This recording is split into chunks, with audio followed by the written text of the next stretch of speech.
uniting the races with truth instead of dividing them with lies. We're also rebuilding the family by rebuilding the man. I am Justin Lee Peterson. Welcome to the show. I have with me someone that I have been wanting to speak with for a long time. At one point, I was on his show, and it was amazing. I have with me American journalist and author Bill O'Reilly. Bill, thank you so much for coming on. I appreciate it. Sure, Reverend. It's my pleasure. It is an honor to have you on. There are things that I've been wanting to ask you for a long time. So before I get to your brand new book, The United States of Trump, How the President Really Sees America by Bill O'Reilly. A couple of things. You've been doing well since the show? Since not being on your show? Yeah, I mean, we have our own news agency on BillO'Reilly.com. I do a syndicated radio program to more than 200 stations, and we write books, Reverend. So we're busy. We're busy here. That's right. You know, when you left Fox News, you made a statement that has stuck in my head. I often wonder, what did you mean about it? You said something like, and I don't remember exact words, and I don't know if you remember now, but you said you thought that God was protecting you more or something like that. Do you remember that? Yeah. Mm-hmm. What did you mean by that? Well, the circumstances of my life have been interesting. So we've had very high highs and we have some low lows, just like everybody. Yes. You know, everybody's life is that. Yes. And people need to understand that when the challenges occur, you have to deal with them in a rational way. So Fox News and I, after more than 20 years, parted ways on a number of different levels. We weren't agreeing with new management in there. And, you know, it wasn't easy for me to separate. Obviously, I enjoyed doing my program, and you mentioned you were on it. But it was time. Yes. And in the Bible, there's a passage, there's a time for every season. And a lot of us have trouble accepting that. I know. But I didn't. I saw it was time, and so I left, and now I'm doing other things that are prospering. And so when you made the statement, you thought God were protecting you. Did you think that he had stopped protecting you? Well, you get frustrated when things are not fair in life, right? Everybody does that, even the strongest people of faith. You know, look at Abraham. Why are you doing this to me? You know, we can't figure it out because we're not smart enough to figure it out. And so, you know, there were things that happened and I said, this is so grossly unfair and it's not right. But there wasn't anything I could do about it. Right. So I basically then had to accept it and then move ahead, which I've done. And how's your relationship with God now? Well, you know, and you know this because we've discussed it before, I've been a Roman Catholic since birth. Yes. And my family goes back hundreds and hundreds of years. I honor that tradition. I'm not real thrilled about the Catholic Church and the leadership of it, although I like the Pope. But I separate the men who run it from the theology of Jesus, which I believe is flawless. That's the best word, flawless. You mentioned the Pope, and I've noticed that this Pope seemed to be more liberal than, I don't know a lot about the Catholic Church because, you know, I'm a Christian Baptist kind of a thing, but this Pope seemed to be more liberal than any other Pope that I'm aware of. And is that true, and what do you think about that? It is true. He's a liberation theologist. Liberation theology is that the church and Catholics and Christians should work united to lift up the poor and throw off the people who are perhaps not helping the poor. Yeah. It's called liberation theology. Right. He is that. But he's a good man, in my opinion. I've seen him up close and personal. He is very compassionate and kind, which are two things that I think all Christians have to work on. Absolutely. And I respect him, even though I may disagree with some of the things that he says.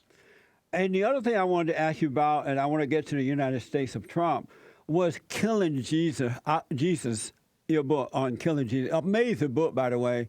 Thanks. And I like the fact that you said that it wasn't a spiritual book. It was more of a, I guess, political book, right? Well, it was a history of the man. Right, history book, right. Right, history of the man. See, when we wrote Killing Jesus, I gave my researcher, Martin Dugard, the mandate. So we can't put anything in the book that's not verified Yes. by historical documents. So there were two entities keeping track of Jesus. There was the Jewish historians on the ground, all right, where he was. Yes. And then there were the Roman historians who filed reports about Jesus the insurrectionist through Pontius Pilate's operation. Pilate was the Roman governor in Palestine. So we had to ferret out all of those reports from the Jewish point of view and the Roman point of view before we put it in the book, which is why I think Killing Jesus is perhaps the best look at the man Yes. who actually walked the face of the earth. It really helped me to understand Jesus better as a man, too, because prior to Killing Jesus, I really just thought of him as a spiritual person. You know what I'm Right. saying? I didn't see him as like a regular man on the earth dealing with life and dealing with the issues of life until I read that book. Before you did the book, did you see him in a different light? I always was fascinated by Jesus of Nazareth for one reason only. How could a working man, a stone cutter, that's what Jesus was, a stone cutter, and he learned a trade from his father, Joseph. How could a stone cutter in the middle of nowhere, Nazareth, become the most famous person who's ever lived? Right. How could that happen? That's right. Okay? So I always started there.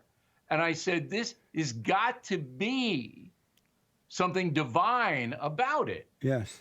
because it just couldn't happen by luck.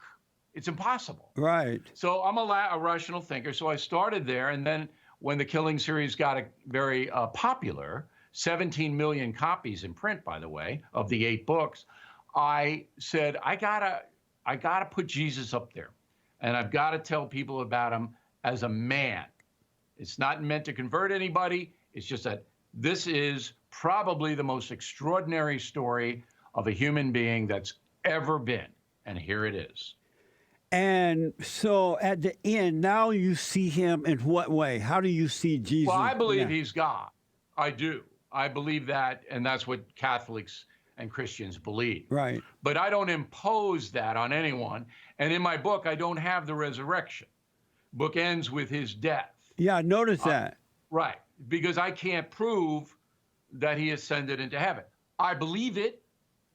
And I believe that the reason that he attracted 6,000 people was because he was doing works that were miraculous. I mean, look, there were a lot of messiahs floating around back then. Everybody was a messiah. But this guy, Jesus, got 7,000 people to stand there in the hot sun Yep. and listen to him. There had to be a reason that separated him from all of the others. And I think that reason was his miraculous works. That's amazing. Excellent book, I have to tell you. I'm black and a little slow, so I don't like reading that much, but I couldn't put it down. Thank you. I appreciate that. I really, because I'm so interested in Jesus. I knew you had done a really good story on it. Did you try to prove the resurrection, or you just decided I don't want to deal with that? I didn't deal with it because we don't have any evidence other than a disappearance of a body. We know that happened, but we don't have any evidence of what happened after that. Right. And speaking of Jesus, were you able to forgive the people who were treated you in the way that they treated you? You know what? I'm neutral on that, in the sense that there were some, and not only in my circumstance, but in a lot of other circumstances. There's a lot of evil out there, Reverend. Yes. And I confront as much of it as I can. And I'm not going to forgive a blanket evil. If someone comes to me and asks for forgiveness, I have to, as a Christian. But if somebody's actively committing evil, and many, many people are these days, Yes. then I have to fight against that. The one thing I can tell you is that I had some anger in my heart, And I asked God to let me see what it was because it made me emotional. I had fear and doubt and all that kind of stuff. And I remember asking him to let me see, and he allowed me to see that I resented my mother who tried to turn me away from my father. And I had this yearning for my father, that emptiness, that void was a yearning for my real father. And so I went and forgave my mother, and she apologized because she said, "You know what? I'm sorry. I didn't realize I had turned you away from your father like that, and I'm sorry." And she told me about her life and exactly what she had done to me. Her mother had done it to her, turned her away from her father. And when I forgave her and my father, it's like God took away the spirit of anger. And 30 years have gone by now, and I have absolutely perfect peace. I don't know what tomorrow is going to bring, but so far I've been able to deal with the challenges that, comes in life. And you were doing exactly what Jesus would have advised you to do. Yes. And so that's a good lesson for all of your listeners. Yes. Your family as well, right? Everybody is good here. Thank you for asking, Reverend. Good. So speaking of Jesus, I have, as I did with you, I have observed Donald Trump. I call him the Great White Hope. I've noticed that since announcing that he was going to run for president, the attack came, but yet it has not been able to stop him. What were you thinking when Donald Trump first ran for president? Well, I didn't think he had a chance, and I've known him for 30 years, which is why I was in a good position to right the United States of Trump. I didn't think he had a chance in the world to win. And why is that? Because the establishment was arrayed against him. So I figured, Jeb Bush, he's got resources, he's got contacts, he's got the party backing. And if it's not him, Marco Rubio and Ted Cruz, they're senators, they got a lot of power. And here comes this businessman with a checkered past who's really never been elected to anything. What chance does he have? But he hit it right at the moment, right at the right time in history, where many Americans are fed up with establishment politicians, and they are today. That continues. Yes. And he was able to get through by being bombastic and flamboyant and basically saying, this is what I'm going to do. I'm going to destroy this corrupt system we have in Washington and rebuild it.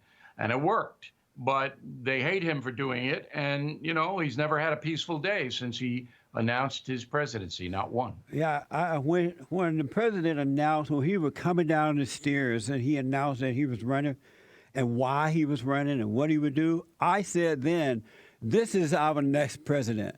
He will be president because he said things with such boldness and love, and we, the people, were hungry for that. We needed somebody to come in and be real with us in America and work for the country. And I never doubted that he would win. Well, that's, you're perceptive. I had the first interview with him when he came down the escalator. He did his little deal, and he went back up the escalator into a room where I was waiting for him. Yes. And I did the first interview with him. But I got to tell you, at that time, I didn't think he was going to be able to pull it off. The first time I said he's going to win the presidency was 5 days before the vote. When I saw how ineffective Hillary Clinton's final push was, I said, you know what, to my audience, on Tuesday, I think this was a Thursday night, Trump's going to win. Amazing. And that was the first time. So you were way ahead of me, Reverend. He seemed like the guy that's difficult to get and just sit down for a moment to talk, right? How difficult was it for you to get him to sit down and talk with you? If you let him do the talking, it's not difficult. If you want to talk, then it gets to be a little problematic. He'd known me for so long. He was a big fan of the O'Reilly factor. Yes. He knew the power of the program. So it wasn't hard to get him. In fact, I saw him yesterday, and I'm doing a big radio interview with him on the 25th of November for our affiliates all across the country. And, he still trusts that I won't try to hurt him. Yes. I'm going to be tough, yes, but I'm not going to try to hurt him. How did you meet him? How did you first come to know Donald Trump? Well, I was anchoring a show called Inside Edition, still on the air, and he was a tabloid king with the Marla Maples stuff, which I write about in the United States of Trump. And so I was covering him, and we had sports and media in common. He liked that I was kind of flamboyant, and you know me, I'll speak my mind. He Yes. likes that. So Yep. then we started going to games together. You know, the Yankees, the Knicks, the Mets, and we got a good acquaintanceship going. How does President Trump see America? In your opinion, how does he see America? Well, he's a transactional president like Franklin Delano Roosevelt was, and few people understand that. So he says, look, I believe America is fundamentally a good country that should be great. It's good, but it should be great. Yeah. And my deal making skills are going to make it great. That's to make America great again. Right. Now the slogan is "Keep America Great," which he stole from me, by the way, and I'm awaiting a big check on that. That's right. But he believes that the system, if run properly, benefits everybody, minorities, billionaires, whatever it may be. But he's frustrated that previous presidents did not make good deals for America. And that's what he's trying to right in his administration. I noticed that the media pretend to see him as thin-skinned. You call him a man of steel, able to absorb more punishment than anyone you ever known, except for John McCain. I don't see the comparison between President Trump and John McCain. Well, McCain basically, what I was trying to get at there is that what he went through in North Vietnam as a captive and what he experienced afterward, a lot of turbulence. McCain always was feisty enough to come through it. The only president that's taken the amount of hatred that Donald Trump has had to absorb was Abraham Lincoln. If you look at Lincoln when he first got elected, there are pictures of him. He aged about 30 years in 4 years. Right. He was assassinated just after his second inauguration. He aged 30 years. I mean, they hated him, and Lincoln knew it, and they tried every way to destroy him, and they finally did.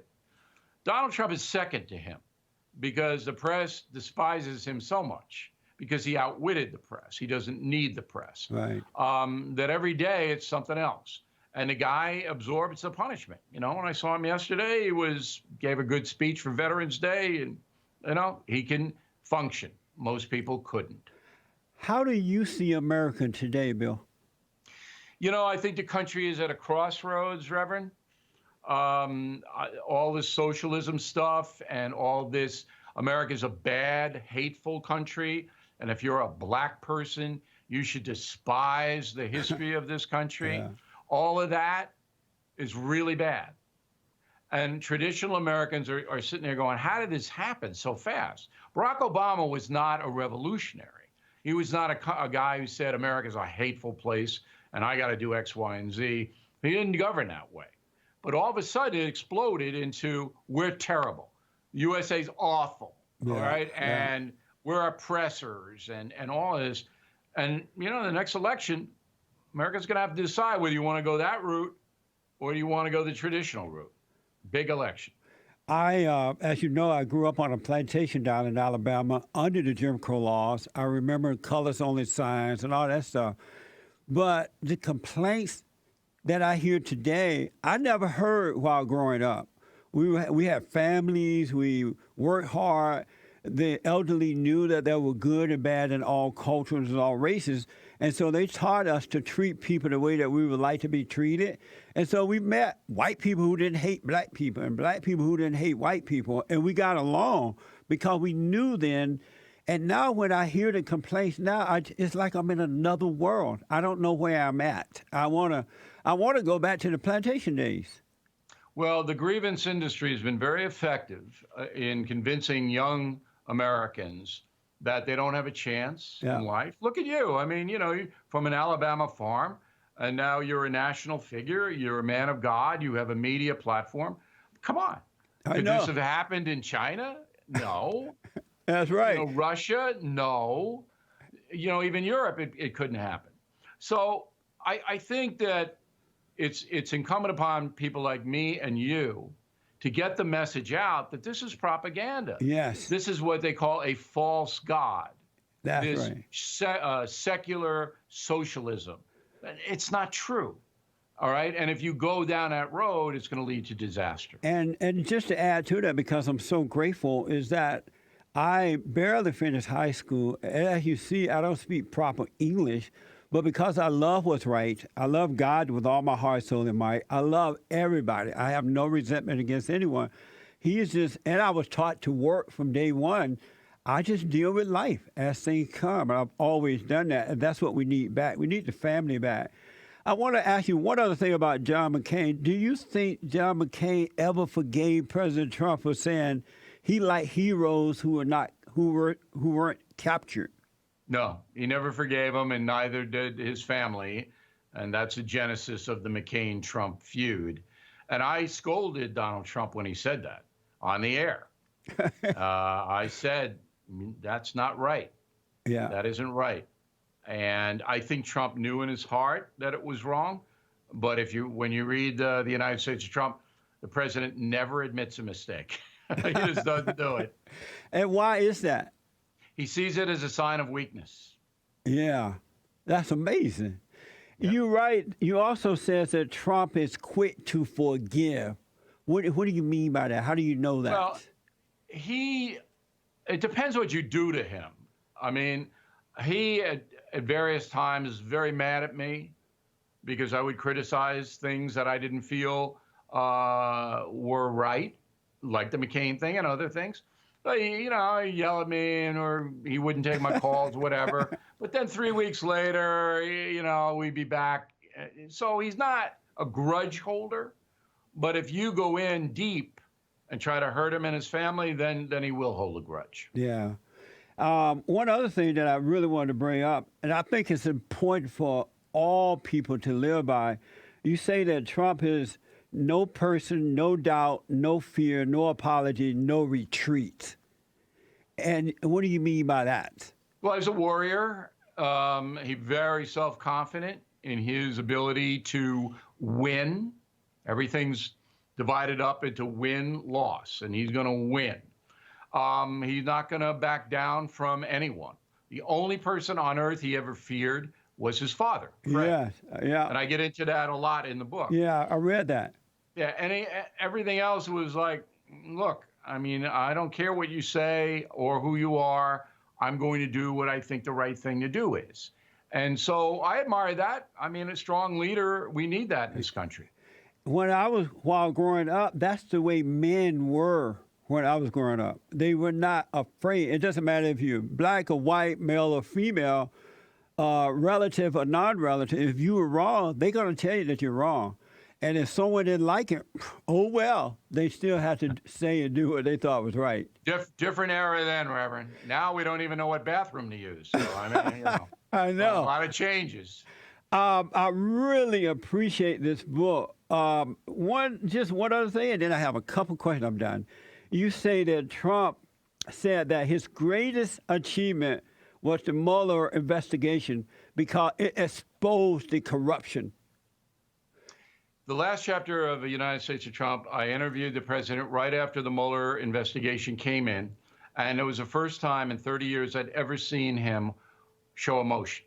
Now, I wasn't crying or anything like that, but he believed that he was exonerated and that what he went through would be admired by most fair-minded people, that he took all of the accusations and allegations, didn't crack, governed right through it, and that to him was his biggest achievement, to get through it, and that he thought that people would admire that. Now, I believe some did, but that's where he was coming from.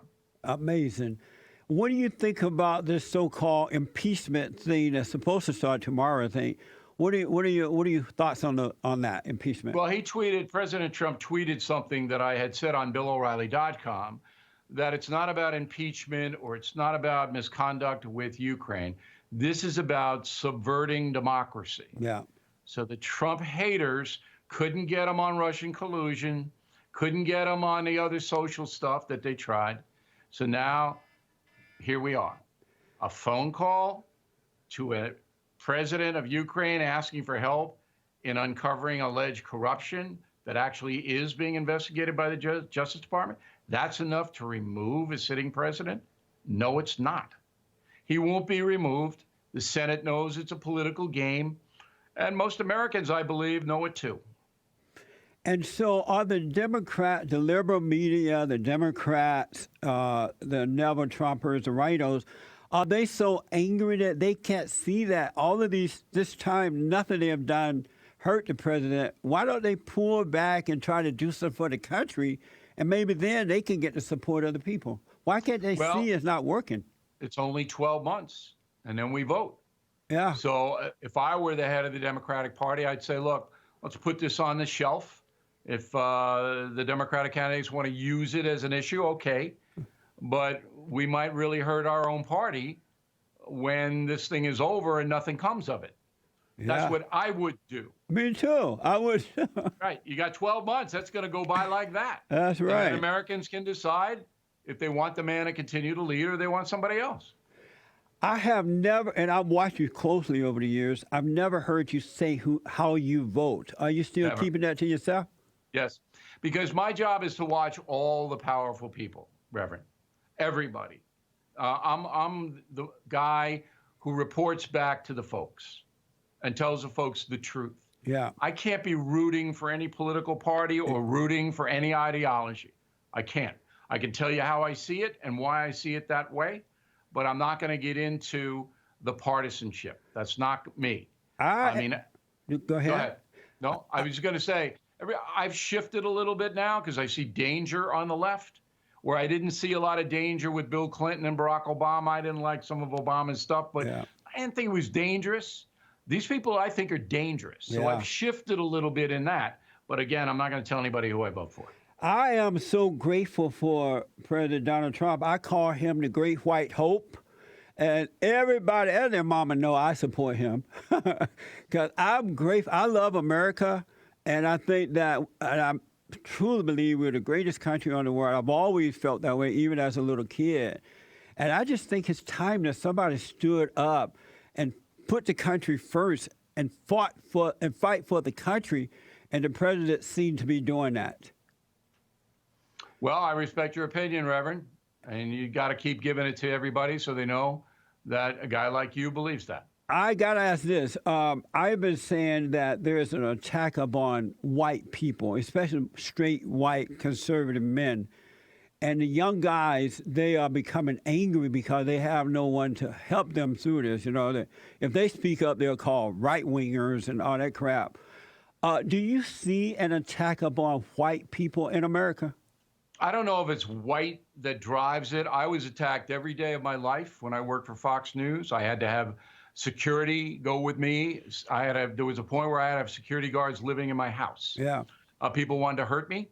Eventually, enough money was assembled, and they were successful. But I didn't think it had anything to do with my color. It did, Bill. Because you're straight white man. I don't look at it that way. I don't look at it that way. I could be wrong. Yeah. All right? Yeah. But I felt that it had to do with I was a powerful man. I was upholding traditional values. I was openly Christian. And I think the secularists said, we got to get rid of him. Yeah. And it took them a long time, but they finally succeeded. Do you believe that white people, they're trying to take white people out of power? It seemed to be. Oh, yeah, sure. That's why Biden's having such a hard time. Yeah. Because he's an older white guy. And that, look, the far left, they think that the white patriarchy, as they call it, has corrupted the nation. All the founding fathers are bad. Jefferson's a rat. It's so crazy. Yes. So, yeah, there is a color scheme in play there. But I think the ideology is more driving them crazy than the color. But I could be wrong.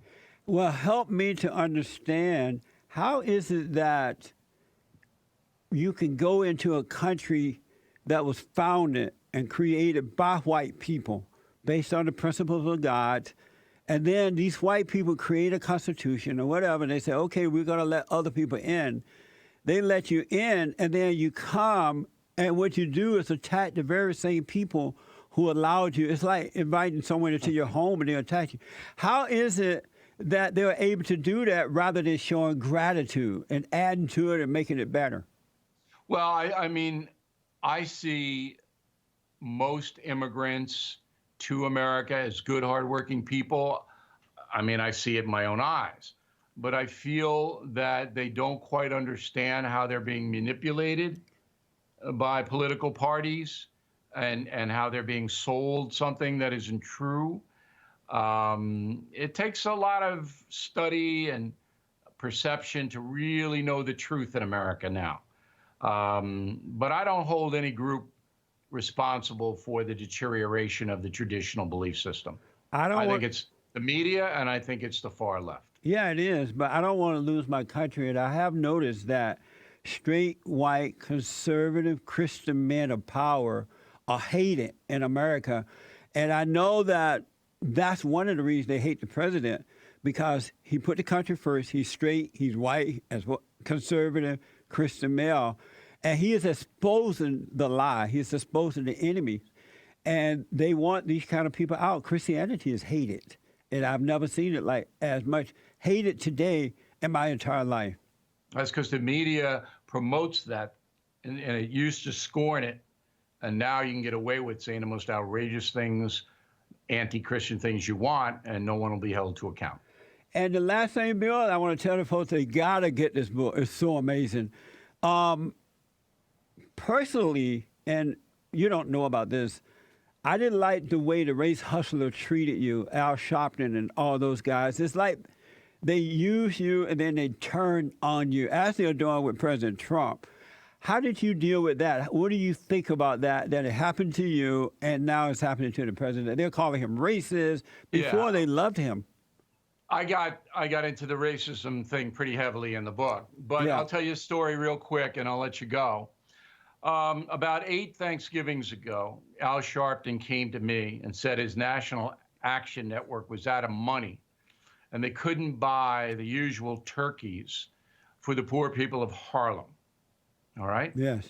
I gave him $25,000 on the spot, but I told him he couldn't ever tell anybody. Right. Because I wasn't in it for that. But I wanted the people to have their turkeys and Thanksgiving dinner in Harlem. All right? Took the money, gave the people the turkeys. I don't know if they kept a little of money, but I didn't care. Yeah. All right? Yeah. But you're right. As soon as he had the opportunity, he turned on me. Yes. Sharpton did. Yeah. Now, you know, that's just the kind of guy he is.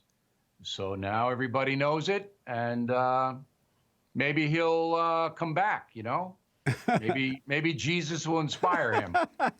Who knows? I hope so. Bill, did that bother you personally when he did it? Were you surprised? I wasn't surprised. He's had a long history of this kind of nefarious behavior. Disappointed? Yes. Surprised? No. Well, Bill, you have made my day by spending time with me. I always enjoy being on your show with you. And I always enjoy watching your show. We had the O'Reilly Factory because you're just tough on everybody. You know, you just told the truth. And we get to the point. Yeah. But check us out on BillO'Reilly.com, Reverend. Every night we do the No Spin News. I think you'll enjoy it. And I appreciate you having me on your fine program. Thank you. You're welcome. And thank you again for coming on. Okay. All right. Amazing. All right, Reverend. Thank you again. All right, Bill. I really appreciate it. Okay. All right, folks. That was Bill O'Reilly. Check out his book, The United States of Trump, How the President Really Sees America by Bill O'Reilly. It's really a bestseller, #1. I believe it's #1 even now, but check it out. All right? I appreciate it. Let me hear what you think about it. And don't forget to like, follow, tweet, share, signing, ring the bell. All right, we're going to take some calls when I come back. Back in a moment.